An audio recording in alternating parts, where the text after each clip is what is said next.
Oktober, apa yang Anda ingat di bulan Oktober ini? Kalau Hari Sumpah Pemuda sudah banyak yang ingat ya, diperingati di tanggal 28 Oktober.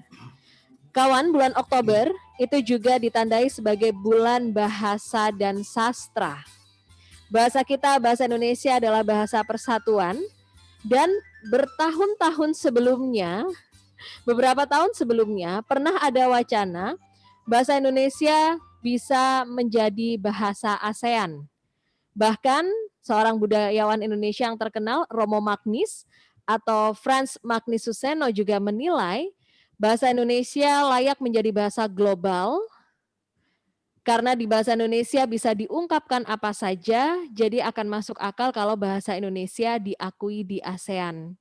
Romo Magnis menilai bahasa Indonesia itu sempurna, tidak kaku, dan sangat bisa berkembang. Setujukah Anda dengan pernyataan Romo Magnis itu? Nah, dengan melihat kondisi saat ini, di mana seseorang dipaksa untuk menguasai bahasa asing selain bahasa Indonesia, bahkan murid-murid itu juga harus pintar berbahasa asing selain bahasa Indonesia, lalu bagaimana nasib bahasa Indonesia ke depannya sebagai jati diri bangsa? Ini yang akan kita bahas dalam program Lazuardi malam hari ini, dan sudah hadir narasumber saya, Profesor Dr. Purnawan Basundoro, SSM HUM, Dekan Fakultas Ilmu Budaya UNER. Selamat malam, Prof. Selamat malam, Mbak Widya dan para pendengar semua. Ya, semoga kita semua sehat selalu. Amin, amin. Alhamdulillah bisa bertemu malam hari ini secara virtual ya, Prof ya. Iya. Biasanya saya ke studio ya, malam Ya. ini saya di rumah dengan Mbak Widya di studio. Ya, selamat bulan bahasa dan sastra ya, Prof ya, yang Terima kasih. diperingati setiap bulan Oktober. Kalau bertahun-tahun lalu, bahkan seingat saya 5 tahun lalu, Ya. pernah ada wacana bahasa Indonesia sebagai bahasa ASEAN, dan itu juga direspon oleh Romo Magnis. Bagus, karena bahasa Indonesia dinilai sangat bisa berkembang, banyak hal juga yang bisa disampaikan melalui bahasa Indonesia. Kalau tanggapan Prof sendiri seperti apa?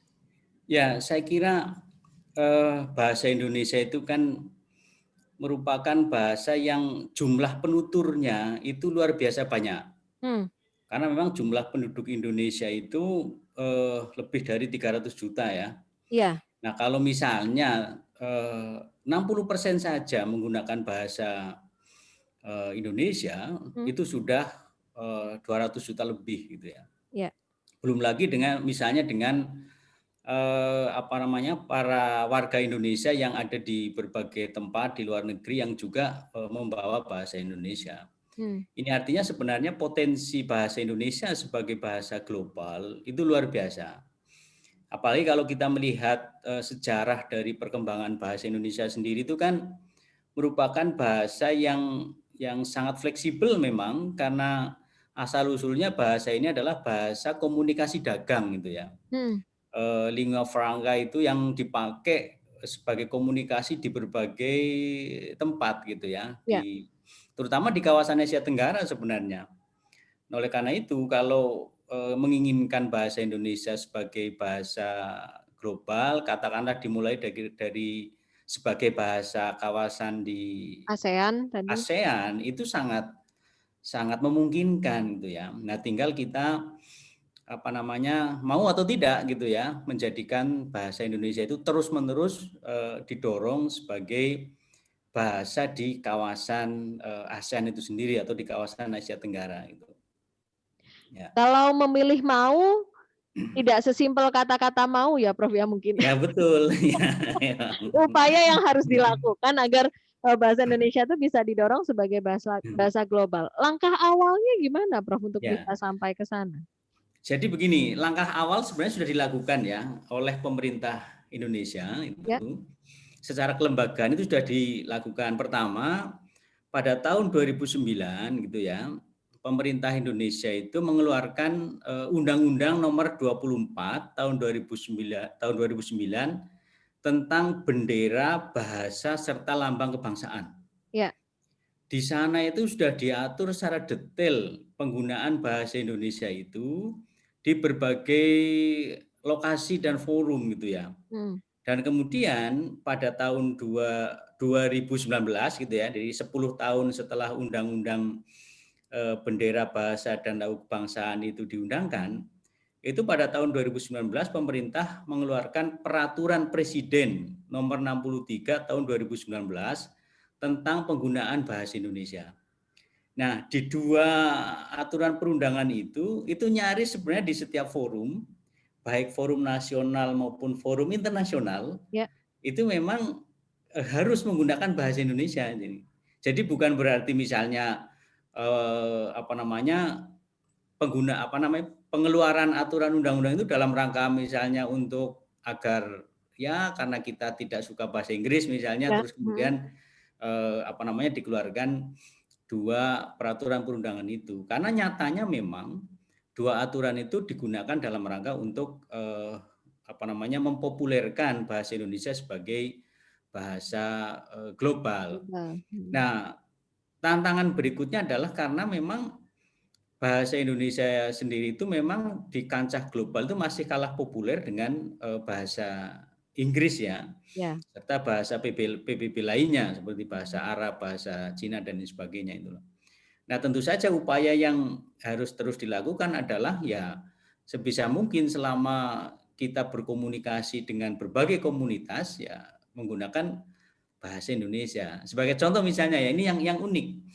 Kalau kita jalan-jalan ke Thailand ya misalnya atau di tempat lain lah di ASEAN itu, di sana di kawasan-kawasan perdagangan itu para pedagang dari yang ada di kawasan itu kalau menyambut kita dari Indonesia atau dari Indonesia, mereka menggunakan bahasa Indonesia loh.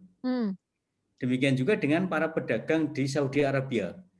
Tahu bahwa jamaah haji Indonesia itu jumlahnya besar sekali. Mereka itu menyambut kita itu tawar-menawar, menawarkan barang itu dengan bahasa Indonesia. Nah, ini artinya sebenarnya ini potensi besar. Yang penting kita itu kekeh gitu ya, menggunakan bahasa kita di mana kita itu berada gitu ya.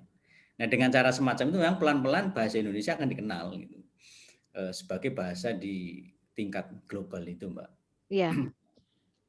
Kalau tantangan tadi untuk membawa ke bahasa Indonesia sebagai bahasa global, yang pertama Prof sebutkan kalah populer dengan bahasa-bahasa yang lain gitu ya, Prof. Nah, jadi kita sebagai masyarakat juga harus terus memakai, mempopulerkan, mengenalkan, bahkan saat kita berkumpul mungkin di komunitas internasional ataupun forum-forum internasional.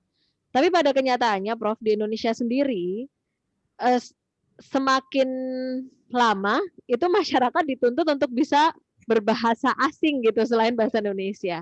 Bahkan di tingkat sekolah sampai yang level usia paling bawah saja itu juga ada yang memakai sistem bilingual gitu, harus menguasai bahasa-bahasa asing lain selain bahasa Indonesia. Dengan kondisi seperti ini, gimana Prof tujuan kita misalnya untuk membawa bahasa Indonesia sebagai bahasa global? Tapi sebelum dijawab, saya mohon izin dulu ya Prof ya. Kita jeda dulu, geser ke kawan-kawan Gatekeeper. Flash News. Eduardo Pazuello, Menteri Kesehatan Brasil, positif terinfeksi COVID-19. Pazuello langsung isolasi mandiri di rumahnya dalam kondisi baik sesudah demam beberapa hari lalu. Pazuello, Jenderal Angkatan Darat Brasil, jadi Kementerian Kesehatan ketiga yang ditunjuk Jair Bolsonaro Presiden selama pandemi.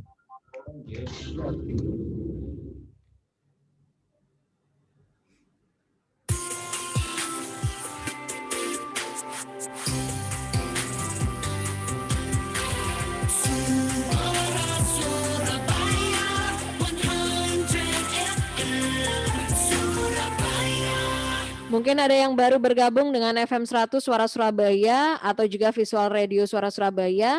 Untuk topik Lazuardi malam hari ini bahasa jati diri bangsa dan narasumber saya Profesor Dr. Purnawan Basundoro SSM Hum, Dekan Fakultas Ilmu Budaya UNER. Anda yang mau terlibat dalam obrolan kami juga bisa ya di 031999 juta atau ke WhatsApp menitipkan pertanyaan, menitipkan pandangan tentang bahasa sebagai jati diri bangsa boleh di 0855 30 100 55. Baik, saya kembali ke Prof. Purnawan Basundoro. Jadi tadi Prof, kondisi memaksa masyarakat Indonesia itu harus menguasai bahasa asing lain gitu selain bahasa Indonesia. Silahkan, Prof. Ya, memang itu tidak terhindarkan ya, karena Ya. memang bahasa Inggris itu masih dipakai sebagai bahasa internasional. Sebenarnya itu juga terjadi juga di komunitas-komunitas di mana bahasa nasionalnya berhasil menjadi bahasa internasional. Sebagai contoh misalnya bahasa PBB itu kan ada 5 ya, bahasa Inggris, bahasa Prancis, bahasa Arab, bahasa Cina gitu ya. Tapi nyatanya mereka itu di satu sisi bisa menguasai bahasa asing, tapi di sisi yang lain mereka juga tetap menjadikan bahasa nasionalnya berhasil masuk menjadi bahasa internasional. Sebagai contoh misalnya, masyarakat Prancis itu dikenal sebagai masyarakat yang chauvinistik ya. Jadi masyarakat yang sangat kokoh mempertahankan identitas nasionalnya. Ya. Hingga justru justru orang lain yang kemudian ya tidak bisa tidak kalau pergi ke Prancis mereka harus belajar diri. Gitu ya Prof ya. Betul. Rasanya. Menyesuaikan diri dengan kondisi di Prancis itu. Nah, mestinya kita juga harus bertindak semacam itu. Jadi siapapun yang datang ke Indonesia dalam berbagai forum yang diselenggarakan di Indonesia tentu saja harus memakai bahasa Indonesia. Ya. Dan itu kan secara detail itu diatur di dalam undang-undang yang saya sebutkan tadi. Di undang-undang itu mengatur detail sekali sampai urusan bahasa surat menyurat, terus kemudian bahasa ilmiah itu juga menggunakan bahasa Indonesia. Sebagai contoh misalnya kalau kami itu ya di dunia akademik itu kan memang harus menulis di jurnal-jurnal internasional ya. Ya. Saya amati ada jurnal yang terbit di negara-negara Amerika Latin itu ya. Itu jurnal itu dikategorikan sebagai jurnal internasional. Tetapi bahasa yang digunakan itu juga menggunakan bahasa setempat gitu loh. Tetapi kok bisa diakui sebagai bahasa sebagai jurnal internasional itu. Ini kan artinya menunjukkan bahwa sebenarnya ini lebih pada bagaimana kita itu kekuatan kita untuk mempertahankan alat komunikasi kita itu sebagai alat komunikasi yang kuat gitu ya, yang kemudian diakui oleh dunia internasional. Ya. Yang contoh lain misalnya itu di Perancis juga ada satu jurnal internasional gitu ya, yang itu ternyata makalah bahasa Indonesia itu juga diterima di jurnal itu.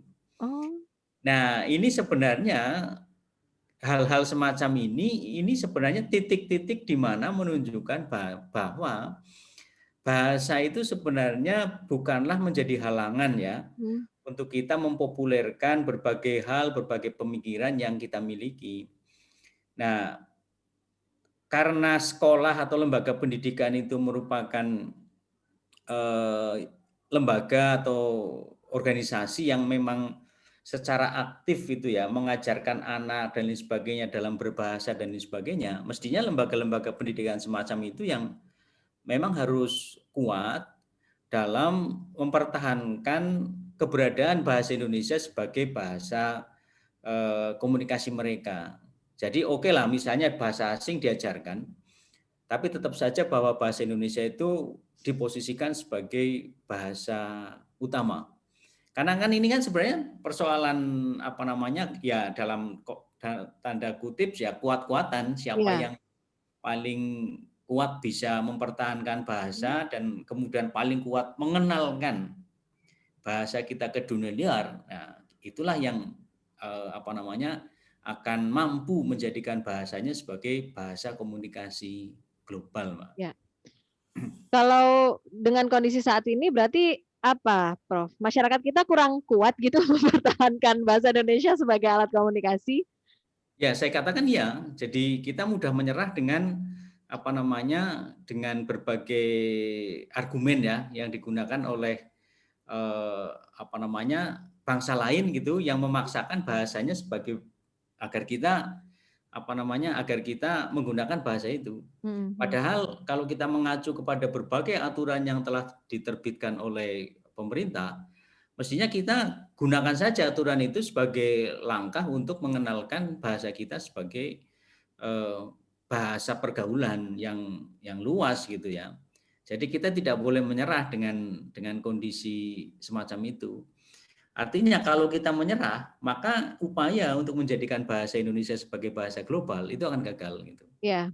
Nah, sebenarnya beberapa negara, misalnya Australia, di sana ada sekolah-sekolah yang sudah mengajarkan bahasa Indonesia, mengingat bangsa Indonesia ini kan bangsa yang besar gitu ya, kepentingan dagang negara-negara lain itu kan juga besar. Ya. Nah, ini daya tawar kita sebenarnya, salah satu daya tawar agar ya karena kita posisi sebagai sebuah bangsa itu strategis, maka bahasanya pun mestinya harus diposisikan sebagai bahasa yang strategis pula itu. Ya.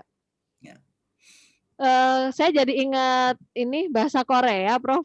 Ya. Itu kan masuknya malah justru dari musik gitu ya, Prof ya, dari drama Korea yang begitu hits di Indonesia. Ini kan masuknya dari hal-hal yang sifatnya apa ya, soft entertain gitu, Prof. Betul. Kalau bahasa Indonesia sendiri mungkin nggak sih, Prof, untuk bisa meniru pola ini mungkin atau mengadaptasi pola ini? Nah, itu juga sangat tergantung dengan kreativitas masyarakat kita ya, dalam mengenalkan budaya kita, karena kan bagaimanapun juga bahasa dan budaya itu adalah satu kesatuan yang tidak terpisahkan. Ya. Dulu misalnya sangat gencar pemerintah melakukan diplomasi budaya ya, dengan membawa berbagai kesenian asli Indonesia ke kancah internasional. Nah, sayangnya memang upaya ini tidak dilakukan secara masif ya, tidak dilakukan secara terus-menerus, sehingga upaya mengenalkan bahasa melalui budaya itu juga terasa tidak maksimal gitu loh. Nah, Korea ya memang luar biasa ini karena mengenalkan bahasa itu melalui film, musik dan lain sebagainya, yang itu cakupan pemirsanya itu sangat luas, terutama karena yang dikenalkan itu adalah film dan musik serta budaya yang lain untuk komoditi remaja gitu ya, di mana komunitas remaja di berbagai belahan dunia itu kan besar sekali. Ya. Nah, Indonesia mestinya bisa melakukan semacam itu gitu, mengenalkan bahasa kita melalui ragam seni ya, mulai seni film, musik dan lain sebagainya. Nah, sayangnya memang seringkali muhibah budaya kita ke luar negeri itu justru penontonnya itu ya orang Indonesia yang ada di luar negeri gitu. Nah, ini kan ironi ya. Iya, iya. Nah, upaya untuk mengenalkan itu jadinya menjadi terbatas. Nah, mestinya memang diplomasi bahasa melalui aktivitas budaya ini memang harus digencarkan dengan melalui berbagai upaya-upaya kreatif gitu ya. Ya. Sehingga sangat mengena ke ke khalayak, terutama remaja, karena remaja itu serapannya gitu ya terhadap kemampuan bahasa itu sedang tinggi gitu. Iya. Gitu. Saya rasa akan mudah sekarang di eranya media sosial ya, Prof ya, bisa sangat terbantu. Sebut saja beberapa aplikasi gitu yang kita bisa berkreasi di sana, terus kita unggah, dilihatnya bukan hanya orang Indonesia saja. Kalau trending bahkan bisa ya di YouTube itu kan bisa sampai ke negara lain. Mungkin akan mudah juga diterapkan untuk upaya kreatif mengenalkan bahasa Indonesia. Ya, itu saya kira salah satu hal ya, karena sebenarnya kita juga memiliki aktor-aktor film yang luar biasa, artis film yang luar biasa yang itu bisa menjadi duta bahasa kita gitu loh. Iya.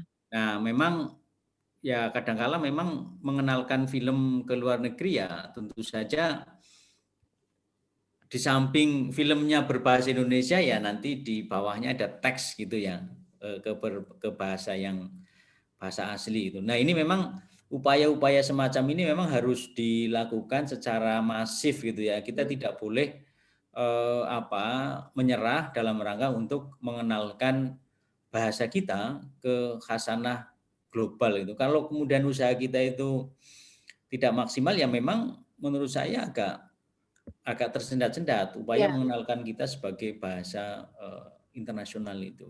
Baik. Saya masih bersama dengan Profesor Dr. Purnawan Basundoro, Dekan Fakultas Ilmu Budaya UNER, membahas tentang bahasa sebagai jati diri bangsa. Anda bisa terlibat dalam obrolan Lazuardi malam hari ini, kawan. Kalau tadi Prof. Purnawan Basundoro sempat menyampaikan, ya akhirnya masyarakat memang dinilai kurang kuat gitu untuk mempertahankan alat komunikasi, mempertahankan bahasa Indonesia. Kira-kira penyebabnya kenapa, siapa kendala masyarakat, apakah malu gitu atau merasa lebih keren dengan berbahasa asing? Nanti akan saya bahas lebih lanjut bersama dengan Prof. Purnawan Basundoro. Saya geser dulu ke ruang gatekeeper. Ya. Iya, Pak Iwan, sudah ada evakuasi untuk kecelakaan yang di Mojokerto arah Jombang setelah jembatan berantas. Untuk pengendara di belakang disarankan dari kota Mojokerto lewat dalam saja, itu lewat Ajinomoto. Pak Hermanto, KM 582200 Surabaya arah Ngawi di tol, ada bis Karina dengan Innova ini terlibat kecelakaan. Bisnya sementara terperosok, Innovanya jadi tertabrak gitu Widya. Hujan deras kondisinya di lokasi. Untuk sementara informasi awal kami sampaikan ke Senkom Tol Ngawi Kertosono Jaya JNK, diterima Mas Putro, coba informasi ke patroli terdekat. Untuk Pak Hermanto tadi menambahkan informasi lagi, sudah ada petugas ternyata di lokasi KM 582200 arah Ngawi. Sementara sedang dilakukan evakuasi oleh kawan-kawan petugas. Kondisinya hujan deras ya kawan di KM 582200 Surabaya ke arah Ngawi dan ada bis serta Innova yang terlibat kecelakaan. Kawan, kondisi tidak menentu, sekarang saatnya investasikan diri Anda dan upgrade diri Anda bersama Universitas Ciputra. Karena Universitas Ciputra memberikan beasiswa peduli COVID-19. Jangan biarkan bisnis dan perusahaan Anda terpuruk akibat dampak pandemi. Universitas Ciputra siap membantu Anda untuk bangkit. Temukan terobosan baru bisnis dan karir Anda. Jangan terlena dan terlambat menyadari MEA dan inovasi para pebisnis muda sudah merombak total kompetisi bisnis dan karir Anda. Hanya di Magister Manajemen Universitas Ciputra, sambil belajar entrepreneurship, dapat ijazah S2 plus dapat inovasi-inovasi baru. Langsung dimentori oleh pakar bisnis. Dibuka pendaftaran untuk program Magister Manajemen Batch 22 dengan konsentrasi yang bisa menjawab tantangan bisnis saat ini, yaitu Family Managed Business dan Corporate Entrepreneurship. Dapatkan potongan khusus dan beasiswa kuliah S2. Untuk info klik saja www.uc.ac.id/pascasarjana/ atau hubungi 0838 493 43601.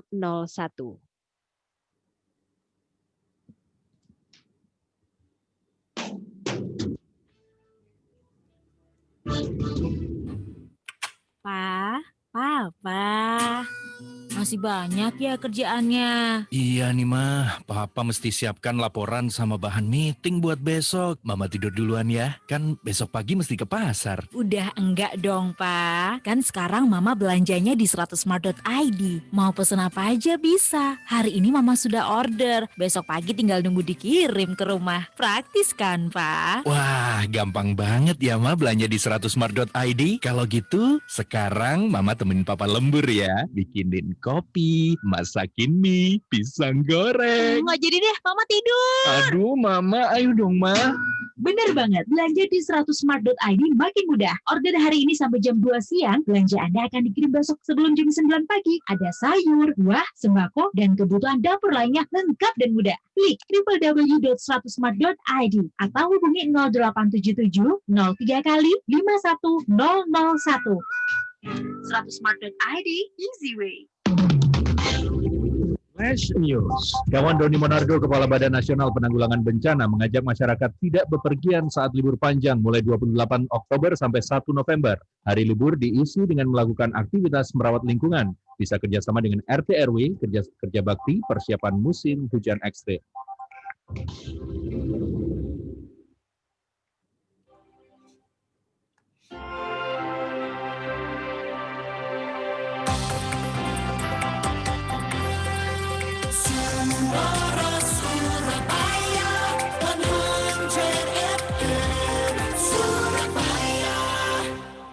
Saya lanjut lagi bersama Prof. Purnawan Basundoro. Ada penelpon yang bergabung, kita sapa dulu ya Prof ya. Ya. Selamat malam Lazuardi. Selamat malam, Assalamualaikum. Waalaikumsalam. Dengan siapa ini? Dengan Iqbal. Siapa? Pak Iqbal. Oh, Pak Iqbal. Silahkan dengan Prof. Purnawan Basundoro. Selamat malam, Prof. Selamat malam, Pak Iqbal. Ya, alhamdulillah. Prof, sebenarnya kalau saya sih punya pandangan begini, Prof. Kenapa bahasa Indonesia sering terabaikan? Ya, sehingga tidak mendapat tempat di dunia internasional. Ya. Halo, Prof. Ya, halo. Silakan, Pak. Ya. Salah satu penyebabnya, faktor yang menyebabkan, menurut saya itu di samping orang tua dari murid kalau sekarang kita bicara di pendidikan, Prof. Kita sebagai orang tua kadang-kadang menuntut harus bisa bahasa Inggris, harus jago bahasa Inggris. Satu, itu dua. Yang kedua itu kadang-kadang di sekolah yang diadakan bukan lomba pidato bahasa Indonesia, Prof. Ya. Yang harus jago, yang pemenang, yang dapat nilai bagus adalah pemenang lomba pidato bahasa Inggris, bahasa Jepang. Sehingga kalau ada lomba pidato bahasa Indonesia mungkin berlomba-lomba juga, dong. Prof. Ya. Ya. Itu mungkin pandangan saya sih seperti itu. Ya. Itu. Baik. Saya kira itu, Prof. Mungkin Ya. ada yang lain yang jadi faktor sehingga bahasa Indonesia itu, kalau menurut saya sih bagi murid sekarang bahasa Indonesia itu tidak mendapat tempat di hati mereka. Karena apa? Pelajaran yang kamu bagus yang mana, nah? Bahasa Inggris dapat berapa? Yang ditanya bahasa Indonesia dapat berapa? Seperti itu. Prof. Ya. Oke, Oke, Pak Iqbal. Terima kasih. Ya. Malam. Silakan, Prof. Ya, baik. Memang ini kendala kita ya, salah satu tantangan. Jadi tantangan kita itu justru disebabkan oleh perasaan kita sendiri sebagai bangsa Indonesia yang kadang-kadang merasa bahwa bahasa kita itu dianggap kurang gengsi lah ya di dalam pergaulan internasional gitu. Sehingga di sekolah-sekolah juga semacam itu gitu loh. Nah, ini memang tergantung kepada bagaimana pemerintah ya dalam hal ini menjalankan undang-undang tentang bahasa tadi gitu. Ya. Kalau ada undang-undang tapi kemudian tidak dijalankan, maka ya kemudian memang bahasa Indonesia sebagai jati diri ya. Bahasa ini kan menurut saya ibarat rumah itu kan teras depan gitu ya. Dalam rangka untuk mengenalkan khasanah budaya dan bangsa Indonesia itu sendiri gitu. Nah, kalau upaya untuk mengenalkan bangsa ini kepada orang luar menggunakan bahasa asing ya, kemudian ya eksistensi bangsa ini menjadi tidak muncul. Nah, oleh karena itu memang seperti sekolah-sekolah sendiri dan dalam hal ini Kementerian Pendidikan dan Kebudayaan memang saya kira menjadi garda terdepan dalam rangka untuk mengenalkan bahasa Indonesia sebagai bahasa internasional itu. Nah, komunitas Indonesia di berbagai negara itu kan besar. KBRI itu kan biasanya menyelenggarakan pendidikan untuk keluarga-keluarga mereka itu menggunakan bahasa Indonesia ya. Nah, ini yang mestinya diperluas. Artinya sekolah-sekolah internasional yang berbasis bahasa Indonesia di berbagai negara itu juga mestinya harus membuka diri untuk mengenalkan bahasa Indonesia ini ke masyarakat di mana sekolah itu berada itu. Ya. Buktinya misalnya di Australia itu bahasa Indonesia itu sempat diajarkan di beberapa sekolah di sana itu, dan pengikutnya juga cukup banyak. Nah, ini yang saya kira kalau upaya-upaya ini dilakukan secara masif, di samping kemudian di dalam negeri sendiri pemerintah juga mengupayakan bahasa Indonesia betul-betul menjadi bahasa yang utama, komunikasi utama. Ya. Sehingga pelajaran bahasa asing itu ya mestinya sebagai pelajaran yang kedua gitu ya. Jangan kemudian terbalik. Kita ini di Indonesia kok malah justru sebaliknya. Itu yang pertama. Kemudian yang kedua, peran dari perguruan tinggi. Ya. seperti misalnya di Fakultas Ilmu Budaya Universitas Airlangga ini kan ada program studi Bahasa dan Sastra Indonesia. Itu harus menjadi garda terdepan di dalam mengenalkan dan mensosialisasikan bahasa Indonesia itu ke masyarakat yang lebih luas. Kemudian yang kedua, berbagai forum internasional yang mengundang para ahli asing itu mestinya ya di sela-sela itu memang harus ada sesi yang menggunakan bahasa Indonesia. Kalau di dalam undang-undang tentang bahasa dan Perpres tentang bahasa Indonesia itu kan sangat diatur.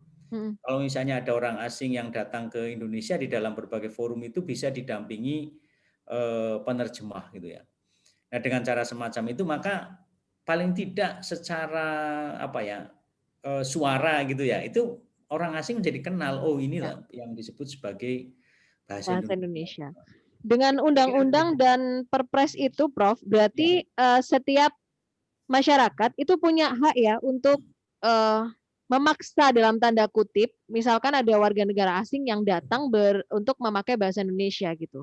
Iya, bahkan misalnya di dalam Undang-Undang Nomor 24 Tahun 2009 dan Perpres Nomor 63 Tahun 2019 di sana diatur bahwa setiap pejabat negara begitu ya, itu wajib menggunakan bahasa Indonesia, baik di forum nasional bahkan di forum internasional. Bahkan juga misalnya presiden itu misalnya berpidato di forum internasional itu juga diwajibkan menggunakan bahasa Indonesia. Nah, ini artinya kan sebenarnya dari aspek regulasi itu kan sangat maksimal ya. Upaya untuk mengenalkan bahasa Indonesia itu sebagai bahasa pergaulan global. Ya. Tinggal pada tataran yang bersifat praksis dan teknis ini memang perlu diatur gitu ya. Jangan sampai berbagai forum internasional misalnya itu sama sekali tidak ada satupun misalnya bahasa Indonesia yang digunakan. Ini salah saya kira. Entah itu pidato pembukaan atau mungkin ada di sela-sela itu juga ada forum khusus yang menggunakan bahasa Indonesia, itu perlu dilakukan. Itu dengan cara semacam itu maka kita betul-betul menjadikan bahasa Indonesia itu sebagai bahasa yang dikenal ya oleh masyarakat internasional itu. Iya. Jadi kalau kaitannya dengan apa yang tadi ditanyakan Pak Iqbal, harusnya pidato bahasa Indonesia itu lebih meriah ya, Prof ya, daripada pidato bahasa-bahasa asing ya. Ya, karena memang itu sudah diatur oleh undang-undang itu. Undang-undang itu kan mengikat. Gitu kan? Jangan sampai sebuah undang-undang dibuat terus kemudian tidak dijalankan itu ya. Karena memang maksud dari undang-undang itu saya kira bagus ya.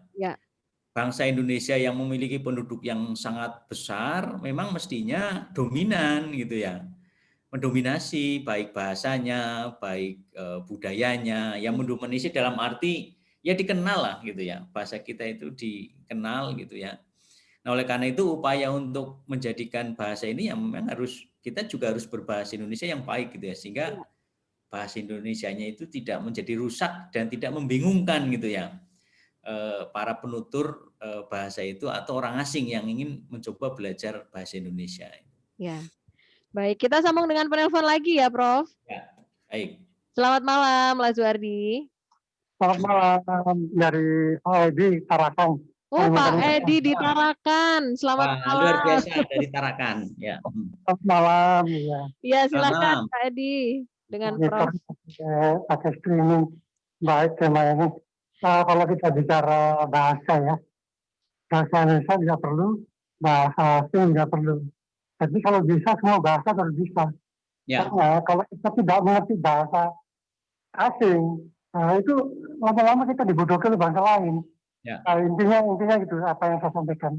Jadi kita harus mengerti bahasa lain. Saya sendiri 8 bahasa daerah ini bisa. Terima kasih. Selamat malam. Malam, ya Pak Edi.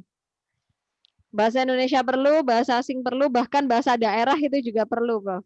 Ya, saya kira saya sepakat ya. Artinya memang ya kalau bisa semua bahasa harus kita kuasai gitu ya. Tetapi memang upaya untuk menjadikan bahasa kita itu bukan berarti kemudian kita tidak mau mempelajari bahasa asing. Bahasa asing itu juga perlu, mengingat begini, banyak hal yang yang juga masih menggunakan bahasa asing itu ya. Artinya kita itu harus berimbang ya dalam menggunakan bahasa Indonesia maupun bahasa asing. Iya. Sebagai contoh misalnya bangsa Jepang itu ya, orang Jepang itu mengingat mereka itu sulit atau mungkin enggan gitu ya mempelajari bahasa Inggris misalnya, itu buku-buku berbahasa Inggris dulu pada awal-awal Jepang itu mulai menjadi bangsa yang maju, terjemahkan semua itu ke dalam bahasa mereka. Ini karena mengingat bahwa mungkin mereka juga menghendaki agar proses transformasi ilmu pengetahuan itu bisa berjalan dengan cepat. Iya. Nah, memang kalau kita memiliki kemampuan yang lebih, ya bisa saja semua bahasa kita pelajari atau bahasa-bahasa utama lah ya. Kita pelajari itu. Tetapi kalau kemudian hal itu menjadi kendala ya tentu saja kita harus mengutamakan bahasa kita sendiri, bahasa Indonesia itu. Nah, ini saya kira saya sepakat dengan Pak Edi tadi bahwa dalam rangka agar kita itu tidak seperti katak dalam tempurung, kita juga harus mengenal bahasa asing. Artinya apa ya? Take and give gitu ya. Bahasa kita juga diterima sebagai bahasa internasional. Kita juga menerima bahasa lain sebagai bahasa pergaulan kita juga gitu. Ya. Saya kira begitu konteksnya itu. Tapi saya pernah dengar ada yang bilang gini, Prof. Ya. Susahan belajar bahasa Indonesia daripada bahasa Inggris gitu. Benar nggak sih, Prof, itu? Ya, memang bagi kita ya karena itu kan gini, kendalanya kan kita sehari-hari itu menggunakan bahasa tutur. Iya. Yang bahasa tutur itu ternyata konteksnya itu agak berbeda dengan bahasa Indonesia sebagai bahasa resmi. Ya bahasa bakunya itu ya, Prof, bahasa ya. Baku. Nah, ini karena ada gap antara bahasa baku, bahasa Indonesia baku dengan bahasa Indonesia komunikatif ya. Yang bahasa tutur itu. Nah, ini yang kemudian menjadi sulit gitu loh.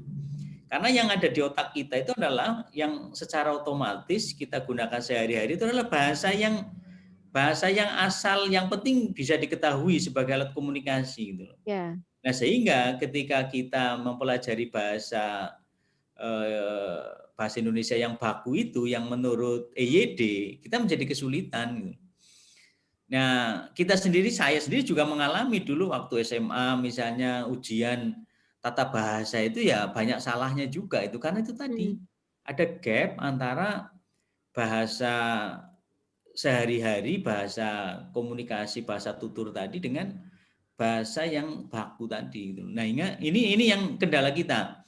Tetapi ini harus dipaksa, jangan sampai kemudian justru yang yang lebih banyak dikenal adalah bahasa tutur tadi gitu loh. Sehingga bahasa yang baku ini kemudian ditinggalkan. Karena ini penting dalam rangka misalnya agar bahasa Indonesia itu bisa dipelajari oleh orang asing. Iya. Mempelajari bahasa itu kan ada rumusnya ya. Betul. Tidak sekedar kalau di kita itu subjek predikat itu ya, Prof, ya. Itu salah satunya. Paling sederhana ya itu. Ya. Tetapi kan bahasa baku itu penting dalam rangka misalnya sebagai bahasa bahasa ini kenegaraan misalnya, terus kemudian bahasa untuk dokumen, terus bahasa untuk perjanjian, itu semuanya harus bahasa resmi, tidak boleh untuk perjanjian itu kemudian menggunakan bahasa lisan, bahasa tutur yang seringkali multitafsir itu. Ya. Ini pentingnya, mengapa kita perlu tetap belajar bahasa Indonesia yang baku itu. Nah, memang sulit karena itu tadi, karena adanya gap tadi gitu loh. Tapi peran sekolah, peran guru bahasa Indonesia memang harus cukup tinggi dan kreatif dalam rangka untuk mengenalkan bahasa Indonesia sebagai bahasa resmi tadi. Iya. Saya minta waktu untuk jeda kembali ya, Prof, ya. Nanti saya lanjutkan yang di WhatsApp. Juga ada beberapa yang sudah bergabung di Lazuardi malam hari ini. Flash News. Kawan Raja Sabta Oktohari, Ketua Umum Pengurus Besar Ikatan Sport Sepeda Indonesia, ingin menggelar ajang balap sepeda bersama dengan MotoGP Mandalika 2021. Sport tourism cocok dengan Indonesia di masa mendatang sesuai dengan pariwisata di Lombok, memberi multiplier effect pada perekonomian.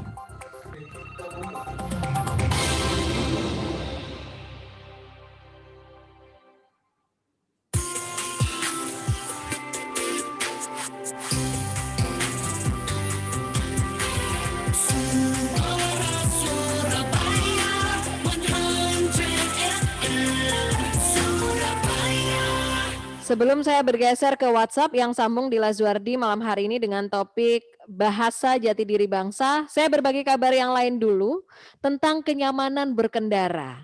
Karena ternyata kenyamanan berkendara itu juga dipengaruhi kondisi kebersihan dan kesejukan interior kabin mobil. Perawatan dan pembersihan yang tepat akan menghindarkan interior mobil dari jamur dan bakteri. Dan sekarang kawan, GBT Laras Imbang punya fasilitas gratis interior refreshment. Lakukan pilihan layanan jasa di GPT Laras Imbang, lalu dapatkan fasilitas interior refreshment gratis. Dan promo ini tersedia di 5 outlet, di antaranya Jemur Sari, Duku Kupang, Raden Saleh, Ngagel, dan Arjuno. Berlaku sampai 31 Oktober hanya untuk 20 mobil pertama setiap harinya. Informasi lebih lanjut klik Instagram @bengkelgbt atau reservasi via WhatsApp di 0811 99 6622. Nikmati berkendara yang aman dan nyaman bersama GBT Laras Imbang.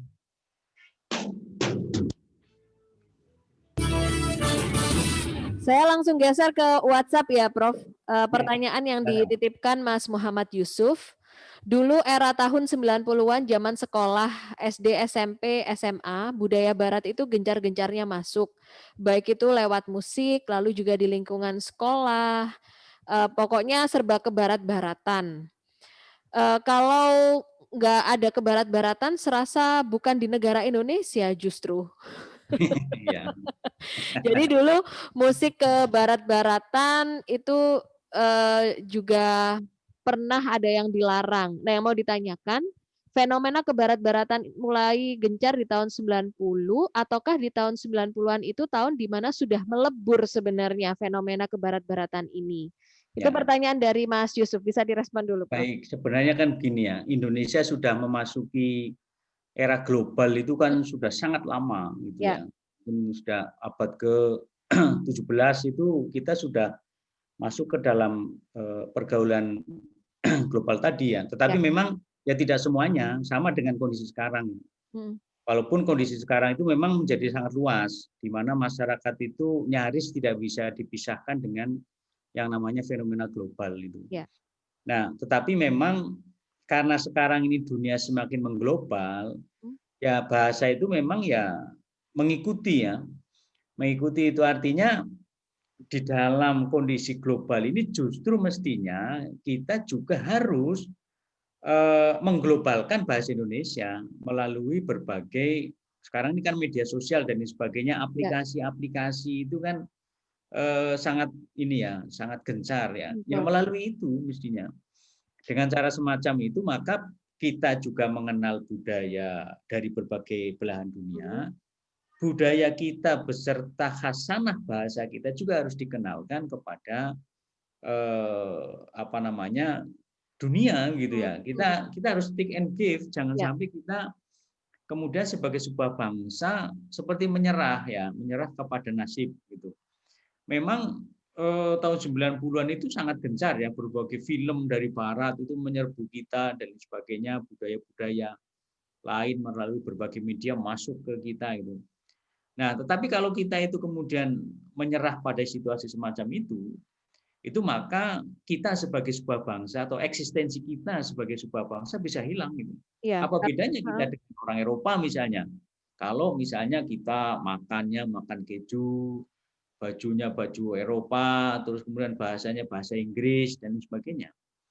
Karena kan ini bukan persoalan kita itu sekedar bergaul di dalam konteks global ya. Tetapi secara sunatullah kan manusia itu kan dilahirkan dengan warna-warna yang lokal gitu ya. Identitas kita gitu ya, Prof. Ya, kaitannya ya. Nah, inilah yang justru keragaman-keragaman semacam itu harus dikenalkan sehingga dunia sebagai sebuah mozaik yang sangat indah itu bisa tetap dipertahankan. Jangan sampai dunia itu kemudian menjadi homogen gitu ya. Kita tetap harus bisa mempertahankan heterogenitas kita sebagai sebuah bangsa ya, sebagai sebuah bangsa dunia gitu ya. Nah, yang salah satunya itu adalah bahasa.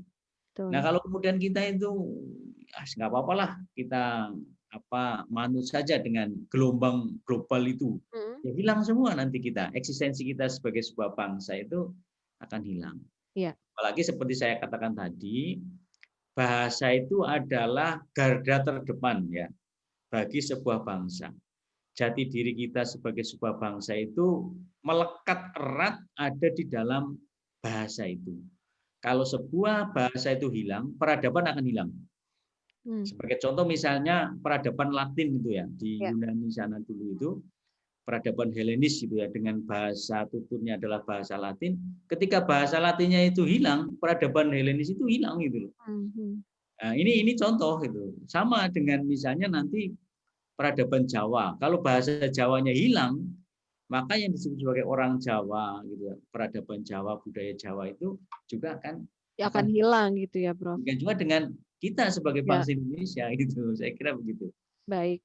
Nah ini nggak terasa sudah sampai di sesi terakhir, Prof.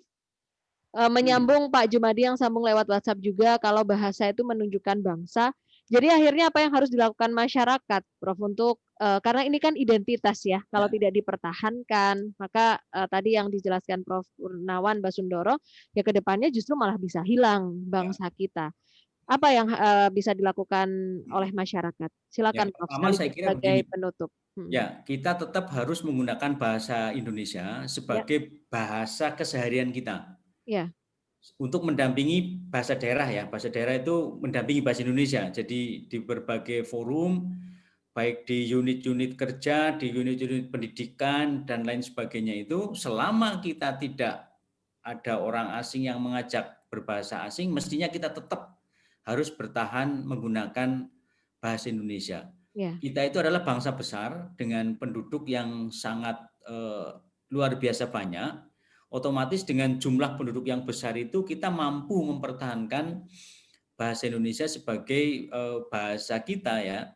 Dengan cara semacam itu maka eksistensi kita sebagai sebuah bangsa itu tetap bisa dipertahankan dengan baik dan sampai kapanpun. Asal itu tadi kita tetap teguh kukuh menggunakan bahasa Indonesia sebagai bahasa pergaulan kita sehari-hari di manapun kita berada, kecuali itu tadi ada orang yang asing misalnya mengajak berbicara bahasa asing, ya kita tetap harus melayaninya gitu ya. Tapi selama masih ada di Indonesia ya orang asing pun tetap kita usahakan kita ajak berbahasa Indonesia gitu ya, dalam rangka untuk mengenalkan bahasa Indonesia sebagai bahasa bangsa kita dan jati diri kita sebagai sebuah bangsa itu tadi. Baik, ya. Terima kasih Prof untuk waktunya di program Mas Zuardi malam hari ini. Sehat selalu ya Prof ya. Terima kasih, sama-sama. Semoga sehat selalu teman-teman di SS. Amin, amin. Assalamualaikum warahmatullahi wabarakatuh. Waalaikumsalam warahmatullahi wabarakatuh. Demikian kawan obrolan saya bersama dengan Profesor Dr.